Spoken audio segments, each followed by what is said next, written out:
EverQuest keeps chugging along, and they've released their roadmap or their plans for 2022, and this includes plans for a new TLP, as well as some projects that sound really exciting lined up for release beyond 2022. Before we dive into EverQuest, if you are new here, please consider subscribing and dropping a like to help with the YouTube algorithm, and leave me a comment down below what you think of this news. Now let's get started. Now normally, they do not release a roadmap or development plan for the year. They decided to do it this year, and they talk about 2021 was a great year. You know, they had their 22nd anniversary, they had a lot of in-game bonuses, they released the random loot servers, Mischief and Thornblade, which right here on this channel we had a lot of fun with. They also released the item compare system, so you can compare your currently equipped with other items. They've got achievements even added to older content, the Overseer with quests and new agents, the membership perks program, and they released the EverQuest original soundtrack on vinyl. And of course, we can't forget that they also released Terror of Lukeland, and we heard the news about the upcoming 64-bit new servers and clients. All right, now let's talk about what's coming up for 2022. In January, they plan the Community Resource Council application relaunch, which is your chance to help advise on the future of EverQuest. So, a council of people that are players that can help give good advice for the future of this classic MMO. In February, they do plan to release the 64-bit servers and clients to live servers, which is pretty exciting. And also, the 64-bit thing, I have a whole video about it you can check out here on the channel. But basically, what we're looking at is a pretty big revamp that I think will open up a lot of opportunities for them to advance this game further, for new updates, hopefully a new graphic client, and something else that's really needed we're going to talk about here in a minute. Now, in March, they had the 23rd anniversary. There's going to be new quests, missions, and a new raid, and new content for Bristlebane's Day, and new content for Stomple's Day. In April, there will be new classic achievements added to the game, and this is for some of the older original quests from EverQuest starting cities. They're going to add some achievements to that, and I think that's a good idea to get people to come to the game later or to go back and re-experience some of these classic quests and have a reason to really go and do that. In May, they planned the new progression servers and the rule sets. They have not announced, however, they said they will do that at a later time. However, that does tell us a few things. Number one, we figured there would be new progression servers or TLP servers this year. Now we know that they are going to have a special rule set. Like when they released in 2021, we got the random loot servers, which was pretty cool and made playing EverQuest that much different because you never knew what was going to drop from names or the raid fights. So it did make things very interesting. It really did kind of mix up the gameplay, make it different enough for us to enjoy it. So we'll have to see. Since that was a pretty good success, I think that they'll probably get even more bold in 2022 with what they do with the rule sets, and I'm pretty excited to see how that turns out. Also in May, they'll be doing the mercenary rank simplification. Basically, they're just going to make the mercenaries have 2 ranks and remove the quest line requirements for obtaining the mercenaries, which is probably definitely needed.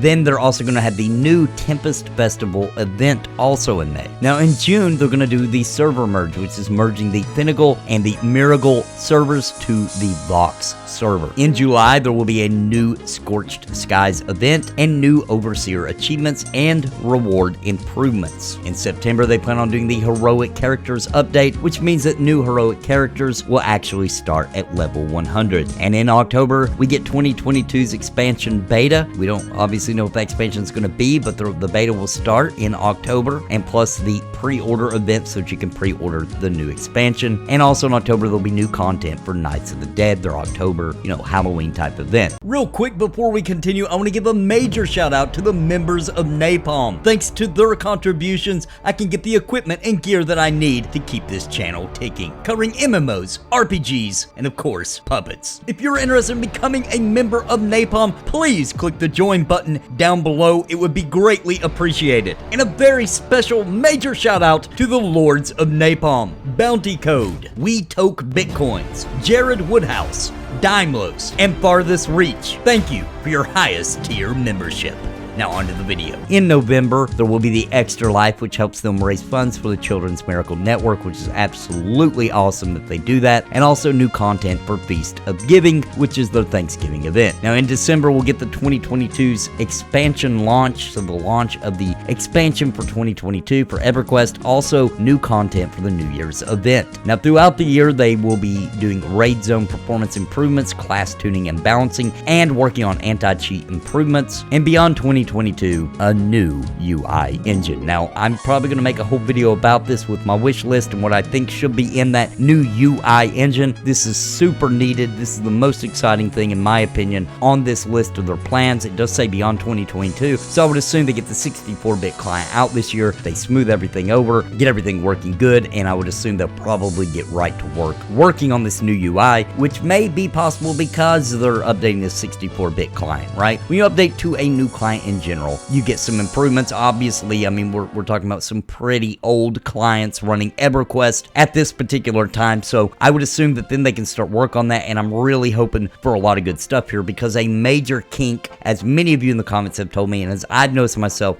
and as I get people to play EverQuest for the first time, obviously that outdated kind of old UI really has to go. Now, I have a lot of high hopes for what they do with this, because this fundamentally changing the UI and updating it could legitimately make EverQuest feel like a whole new experience. I mean, they could really do some much needed things here for abilities, for, I mean, so many things, it being more customizable, and just really change the feel of EverQuest. So I think that's the most exciting news, and that's what I'm most excited for, even though we probably won't get that in 2022, knowing that it's coming, knowing that that will be an option, something that we'll be able to do soon, and we'll start seeing peaks of it, I'm sure. Of course, I'll be covering that right here on this channel every time we hear something about it. I think that's the most exciting news for EverQuest, and probably the most exciting thing they could do besides simply remaking the original EverQuest vanilla zones. I think that would be number one coolest thing they could do, but definitely number two would be fixing that UI. And once again, fixing the UI could lead into more and more things. I think that is probably number one. Even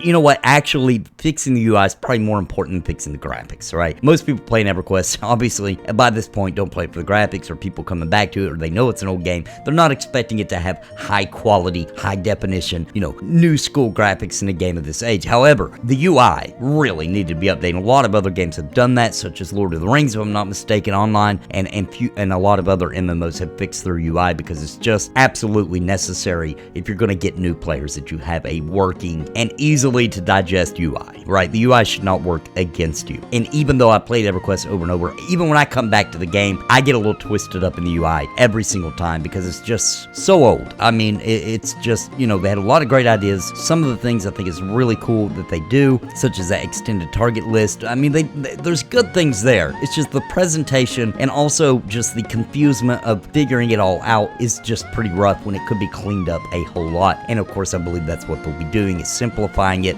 but also leaving the complexity for those that want it, but just be a much better new user experience. And that would be a great move if they're planning on, I know I always say this, but that'd be a good move to go and get the UI straightened out before they start working on any graphical advances or anything like that they may do in the future to compete in the growing MMO market. And that's all the news that we got. That is the 2022 roadmap. I have a link for that in the description down below. Of course, I covered literally everything that was on there, but if you'd like to check it out yourself, then check out that link. And if you're new here, please consider subscribing, helping the channel out and grow. Hit that bell notification if you want to find out when I make new videos. I do cover MMORPGs and all other types of RPGs, CRPGs, JRPGs, and even tabletop RPGs. Hope you enjoyed the video today. Leave me a like if you did, and please leave me a comment down below what you think about these, what you're most excited about, or any theories or anything you have regarding EverQuest. And until next time, my friends, God bless and happy gaming.